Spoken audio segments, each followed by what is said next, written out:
अस्सलाम वालेकुम स्टूडेंट्स, ये है बुक मैथमेटिक्स की ग्रेड 12 सेकेंड ईयर और बोर्ड है हमारे पास खैबर पख्तूनख्वा टेक्स्ट बोर्ड पेशावर।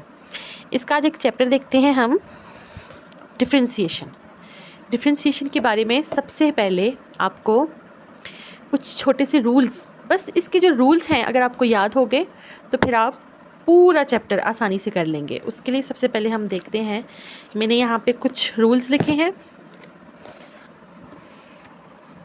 सबसे पहले तो बेसिक रूल्स देखते हैं। कांस्टेंट रूल क्या होता है? कांस्टेंट रूल, लेकिन उससे भी पहले हम एक चीज़ देखते हैं, पावर रूल। पावर रूल को समझें। पावर, अगर हमारे पास कोई भी एक फंक्शन है, ठीक है, कोई भी एक फंक्शन है, हमें कहा जाएगा find the derivative of that function. Simple है हमारे पास, सिंपल। जैसे अब ये आ गया पावर रूल। सबसे पहले मेन चीज़ है पावर रूल। पावर रूल का फार्मूला क्या है हमारे पास? देखें, d/dx ऑफ गिवन है x पावर n। तो फार्मूला, अगर हमने इसका डेरिवेटिव, ये शो करता है डेरिवेशन। ये अगर हमें कहा जाए ना फाइंड द डेरिवेटिव, तो d/dx अप्लाई करते हैं, अप्लाई द डेरिवेटिव। ये फॉर एग्जांपल कोई फंक्शन है, सबसे पहले हम पावर रूल समझते हैं। पावर रूल है हमारे पास, इसके लिए जब इस पर डेरिवेटिव अप्लाई होगा तो ये हमारे पास वेरिएबल है, ये कांस्टेंट है। डेरिवेटिव जब अप्लाई होगा तो कांस्टेंट पीछे आएगा और फिर वेरिएबल के ऊपर जो कांस्टेंट है पावर में, उसमें डिक्रीमेंट होगी -1 की into derivative of inner function. जो ये वेरिएबल है ना इनर फंक्शन, इसका हमारे पास आ जाएगा, ये मल्टीप्लाई है, ये आ जाएगा इनर फंक्शन। और फिर नेक्स्ट स्टेप में x पावर n -1 और multiply by derivative of dx/dx। ये कैंसिल हो गया, यहाँ पे आ गया हमारे पास 1। So the answer is x power n -1। Simple. For example हम ले लेते हैं फंक्शन, यहाँ पे ये देख लें, अगर इस पर हम पावर रूल अप्लाई करें तो फाइंड द डेरिवेटिव। जब हमने डेरिवेटिव फाइंड करना है तो apply derivative d/dx of f of x। f of x basically y को ही कहा जाता है, ठीक है। यहाँ पे आप y भी लिखते हैं, कोई बात नहीं है, वो dy/dx होता है। अब दोनों साइड पे हम जब डेरिवेटिव अप्लाई करेंगे x² + 2x + 2। अब डेरिवेटिव को हर इस पे वेरिएबल पे सेपरेटली अप्लाई करेंगे, क्योंकि ये ऐड हो रहा है। अगर ये मल्टीप्लाई हो रहा था तो फिर एक रूल आ जाता है, वो प्रोडक्ट रूल है, वो हम बाद में करेंगे। अब इसको हम सेपरेट करते हैं, x² + d/dx of 2x + d/dx of 2। यहाँ पे हम पावर रूल अप्लाई करेंगे। तो पावर रूल अप्लाई करने के लिए हमारे पास क्या आ गया, जैसे हमने किया, ये कांस्टेंट है, ये आ जाएगा 2x की power 2 -1 which is equal to 1 into derivative of inner function. ये जो इनर फंक्शन है वो 1 हो जाएगा। सिंपल। यहाँ पे आ गया हमारे पास, ये आंसर क्या आ जाएगा, 2x -1, जो 2 -1 2x आ गया। ये आ गया पावर रूल। अब ये और ये मैं आपको बताऊंगी कांस्टेंट रूल और कांस्टेंट मल्टीपल रूल करने के बाद।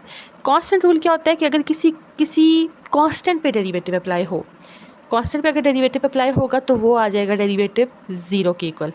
लेकिन अगर कांस्टेंट मल्टीपल रूल, कि अगर हमारे पास कोई फंक्शन है उसके साथ कांस्टेंट है, एक फंक्शन है, अगर उसके साथ कांस्टेंट है तो कांस्टेंट पहले आएगा इनटू डेरिवेटिव ऑफ जो फंक्शन है। तो कांस्टेंट मल्टीपल रूल जो होता है उसमें हमारे पास आ गया जी, कांस्टेंट को बाहर ले लिया, इनटू डेरिवेटिव ऑफ जो फंक्शन आ गया। सिमिलरली अगर कोई सम रूल है, अगर कोई दो फंक्शंस है हमारे पास, उन पे सम रूल अप्लाई होगा, डिफरेंस रूल अप्लाई होगा, प्रोडक्ट रूल अप्लाई होगा, क्वोशिएंट रूल अप्लाई होगा। उसके लिए काफ़ी रूल्स हैं। एक फंक्शन के लिए सिंपल आपने पावर रूल अप्लाई करना है, या जो कांस्टेंट रूल या कांस्टेंट मल्टीपल रूल, वो सिंपल है। सबसे मेन चीज़ है ये तीनों रूल समझना। उसके बाद अगर आपको दो फंक्शंस दिए जाएंगे, उन पे भी आपने मज़ीद आगे जाके उस पर पावर रूल ही अप्लाई करना होगा। सो द मेन जो पार्ट है वो है पावर रूल। उसको याद करना बहुत ज़रूरी है, उसको समझना बहुत ज़रूरी है। अगर ये आ गया तो आपका पूरा डेरिवेटिव का चैप्टर हो जाएगा, ठीक है। नेक्स्ट हम देखते हैं सम रूल। अगर कोई दो फंक्शन है हमारे पास, ये एफ भी फंक्शन है, जी भी फंक्शन है। एफ हमारे पास ये आ गया, और लेट्स सपोज जी हमारे पास कोई भी आ जाता है, जी of x equals 3x² + 9x कर लेते हैं, ठीक है, या 9 ही कर लें, सिंपल, ठीक हो गया। अब ये दो फंक्शंस हैं, इन पे जब आप सम रूल अप्लाई करेंगे तो derivative of F plus G, तो इन पे सिंपल सम रूल अप्लाई हो डेरिवेटिव अप्लाई हो जाएगा। D by D X of F plus D by D X of G separate हो जाएंगे, ठीक है। जैसे हमने यहाँ पे किया था ना, पे फंक्शंस को अंदर डिवाइड कर दिया डेरिवेटिव को, उसी तरह से यहाँ पर भी दोनों पे सेपरेट रूल अप्लाई हो जाएंगे। इसी तरह से डिफरेंस रूल आ जाता है। डिफरेंस रूल्स में भी वही रूल है जैसे सम रूल है, सिर्फ साइन चेंज है, ऑपरेशन चेंज है। D by D X of F minus G which is equal to D by D X of F minus D by D X of G, ठीक है। यहाँ पे हम इसका फंक्शन पुट करेंगे, ये तो हमने फाइंड कर लिया एक चीज़। अच्छा, यहाँ पे अगर कांस्टेंट रूल हम अप्लाई करें, यहाँ पे कांस्टेंट रूल, तो ये तो हो जाएगा 0, ठीक है। और ये कौन सा पार्ट आ गया, ये कौन सा रूल आ गया, ये आ गया constant multiple rule. 2 is a constant and x is a function, ठीक है, कोई वेरिएबल आ गया।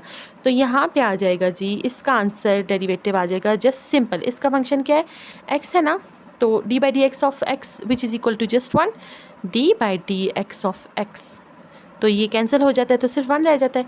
तो यहाँ पे हमारे पास सिंपल आंसर जो एफ ऑफ एक्स का डेरिवेटिव है वो 2x प्लस 1 आ गया, ठीक है। The answer is 2x plus 1। बहुत ही मैसअप हो गया है, लेकिन मैथ को समझने के लिए इतना मैथ तो बहुत ज़रूरी होता है। अच्छा, अब डिफरेंस रूल भी हो गया। नेक्स्ट चीज़ है प्रोडक्ट रूल। अगर डेरिवेटिव फाइंड किया जाए, अगर हमें कहा जाए, अब देखिए 2 ऑपरेशंस तो हम समझ चुके हैं, सम रूल प्लस माइनस। अगर आ गया मल्टीप्लिकेशन, बात आ जाए अगर मल्टीप्लिकेशन की, तो उसमें हमारे पास अगर 2 फंक्शंस का एडिशन हो रहा हो तो वो सम रूल आ गया, 2 का सब्ट्रैक्शन हो रहा हो तो डिफरेंस रूल आ गया, मल्टीप्लिकेशन हो रहा हो तो प्रोडक्ट रूल आएगा, और डिवीजन हो रहा हो तो वो क्वोशिएंट रूल आएगा। एंड मेरे टाइम पे जब मैं करती थी, सेकंड ईयर में थी, मेरे लिए सबसे मुश्किल था ये क्वोशिएंट रूल समझना। मुझे चेन रूल इजी लगता था, वो हम बाद में करेंगे, लेकिन मुझे क्वोशिएंट रूल बहुत मुश्किल लगता था क्योंकि मुझसे इसका फार्मूला नहीं याद होता था, मुझे यहाँ पे थोड़ा मिक्सअप हो जाता था। तो मेन चीज़ है, अच्छा प्रोडक्ट रूल देखते हैं। जब हम इसको दो फंक्शंस आपस में मल्टीप्लाई हो रहे हैं तो उस पर जब डेरिवेटिव अप्लाई करेंगे, प्रोडक्ट रूल का जो फार्मूला है वो है हमारे पास, देखें जैसे D by D X of F into G. तो प्रोडक्ट रूल क्या होता है कि ये जो फंक्शन है इसको पहले बाहर रखेंगे, ठीक है, इस पर डेरिवेटिव अप्लाई नहीं करेंगे, जो फर्स्ट है उसको छोड़ देंगे, into derivative of second function plus second, अब जो सेकंड था ना उसको छोड़ दिया, into derivative of first function, ठीक है।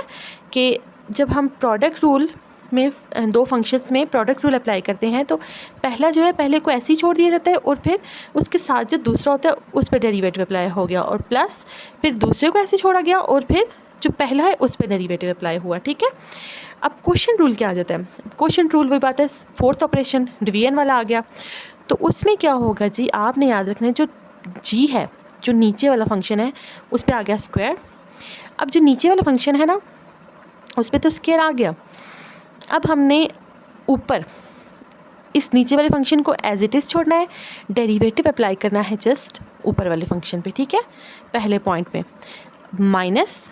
अब जो नीचे वाला फंक्शन था उस पर डेरिवेटिव अप्लाई करेंगे और जो ऊपर वाला फंक्शन है उसको एज इट इज़ छोड़ेंगे। मैं इसको रिपीट करती हूँ कि जब क्वोशिएंट रूल में आ जाता है एफ बाई जी, तो जो नीचे वाला होता है फंक्शन उस पर स्क्वायर आ गया, जी का स्क्वायर, और अब नीचे वाले फंक्शन पे जी का स्क्वायर आ गया, अब ऊपर इस जी के फंक्शन को सेपरेट छोड़ेंगे और ऊपर वाले फंक्शन पे डेरिवेटिव अप्लाई होगा, माइनस फिर ऊपर वाले फंक्शन को सेपरेट छोड़ा गया, ठीक है, एज इट इज़ लिखा गया, ठीक है, और नीचे वाले फंक्शन पे डेरिवेटिव अप्लाई हुआ। और जब डेरिवेटिव अप्लाई करेंगे, डेरिवेटिव अप्लाई करना क्या हुआ जी, आपने पावर रूल अप्लाई करना है आगे जाके, तो आप सिंप्लीफाई करके आंसर आपका आ जाएगा। इस पर हम स्टेप बाय स्टेप क्वेश्चंस करेंगे हमारी नेक्स्ट वीडियो में इंशाल्लाह ताला। अल्लाह हाफिज़।